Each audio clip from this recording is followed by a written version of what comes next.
বিশ্বকাপে এক অনন্য রেকর্ড গড়তে চলেছে আর্জেন্টিনা। গ্রেটেস্ট অন আর্থে 6টি ভিন্ন দেশের ডাগআউট সামলাবেন 6 জন আর্জেন্টাইন কোচ।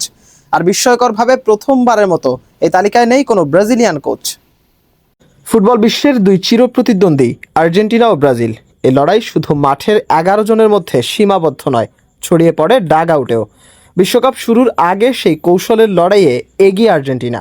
মস্তিষ্কের খেলায় ব্রাজিলকে অনেকটাই পেছনে ফেলেছে তারা। ফুটবল ইতিহাসে প্রথমবারের মতো বিশ্বকাপের ডাগআউটে থাকছেন না কোনো ব্রাজিলিয়ান কোচ। অন্যদিকে আর্জেন্টিনার প্রতিনিধিত্ব করছেন 6 জন কোচ, যা এক দেশ থেকে সর্বাধিক। 2018 সালের 5 কোচের রেকর্ড ভেঙে নতুন ইতিহাস গড়তে যাচ্ছে আলবিসেলেস্তেরা।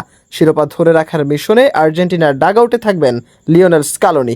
অভিজ্ঞ মার্সেলো ভিয়েলসা উরুগুয়েকে নিয়ে নামছেন তার তৃতীয় বিশ্বকাপে। কলম্বিয়ার কোচ নেস্তোর লরেঞ্জোর জন্য এটি প্রধান কোচ হিসেবে প্রথম বিশ্বকাপ, যদিও এর আগে 2014 ও 2018 আসরে সহকারী হিসেবে ছিলেন তিনি।